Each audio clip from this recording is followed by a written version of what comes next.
A big week ahead in Republican politics as President Trump's fight to reshape the Republican Party comes to Texas tomorrow to try to take out another incumbent senator.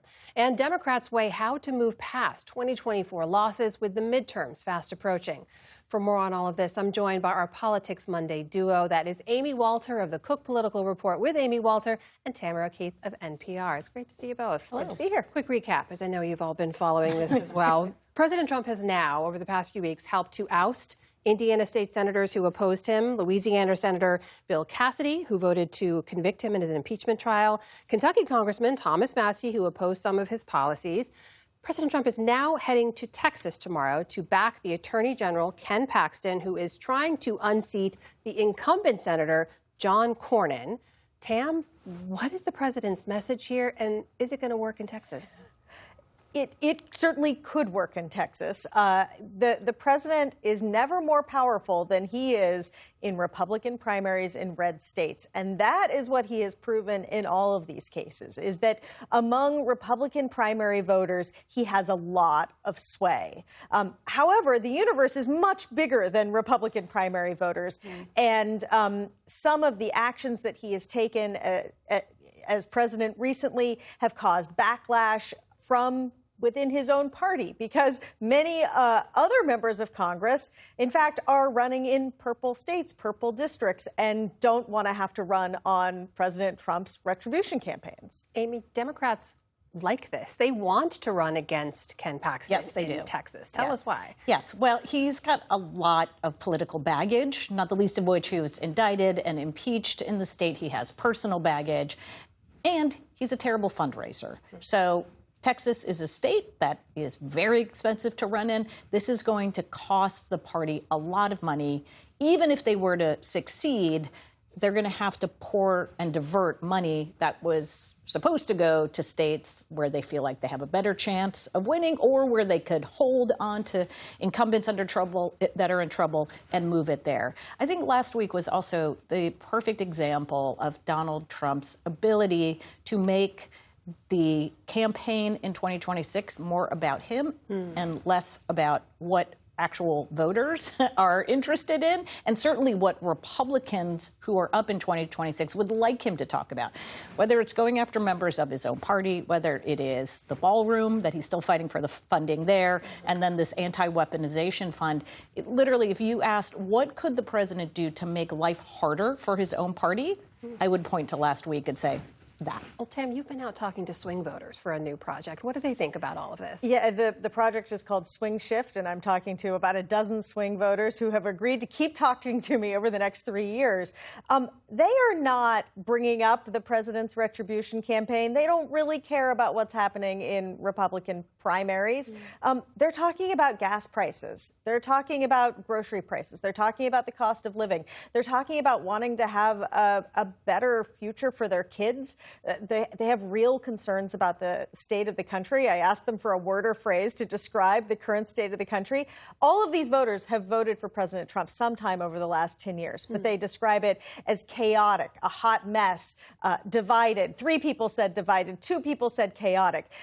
There's a great well of dissatisfaction about the current state of the country. Yeah, and I think this is the other thing to really keep in mind when we talk about the Republican base. There's the MAGA base, of which Donald Trump is the king. There's no doubt about that. And the MAGA base turns out in primaries.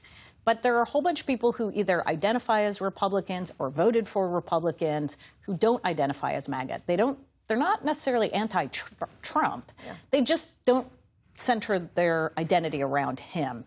And it's those voters that we're seeing in polls who are the least enthusiastic for voting. And so what Donald Trump has done, essentially, both with this retribution campaign, but also with not focusing on the economy and the things people are saying that they care the most about, is he's winnowing his base down to its absolute smallest core. And the rest of those voters are now outside of that. Now, are they going to show up in November? Maybe.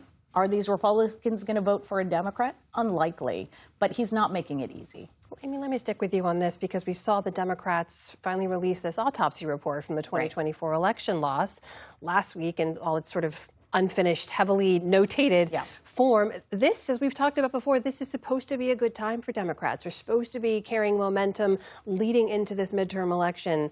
How are you looking at them right now?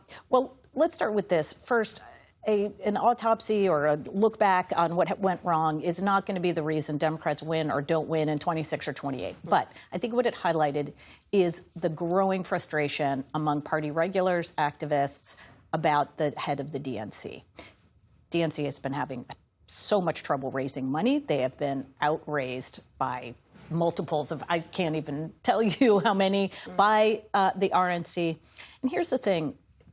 The throw weight, the financial throw weight of the party is not what it used to be. Back when I started doing this, they were everything. Now you have super PACs and billionaires that can fill that void. What the DNC and the RNC can do, though, that makes them very important, they set up the rules for how you get nominated to be your party's person to take the presidency. They set the dates for when we have primaries and which states go first. And they have the rules about the delegates.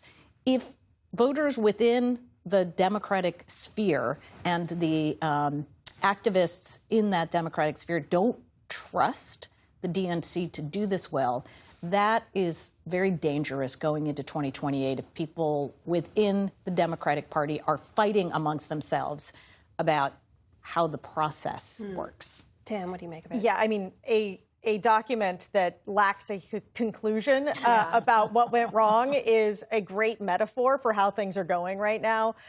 Democratic voters are dissatisfied with the Democratic Party. So this autopsy is not necessarily a surprise. It's sort of more of the same of the way Democratic voters perceive the party. What I will say, though, is there were well-crafted autopsies that came after Democrats lost in 2004, after Republicans lost in 2012. And then the parties nominated people that were definitely not contemplated by those autopsies. The 2012 autopsy saying that Republicans needed to do immigration reform and really try to win over Latino voters. And then they nominated President Trump.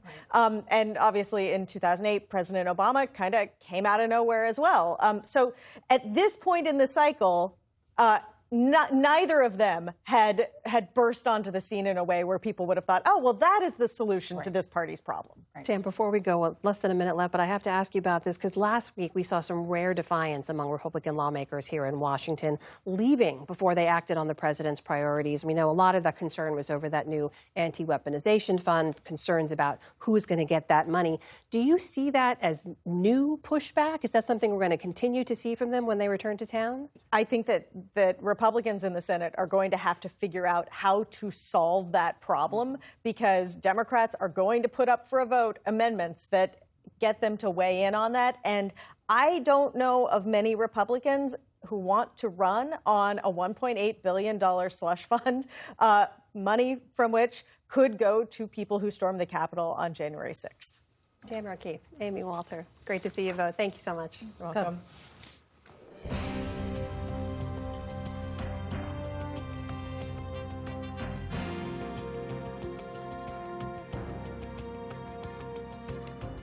Support journalism you trust. Support PBS News.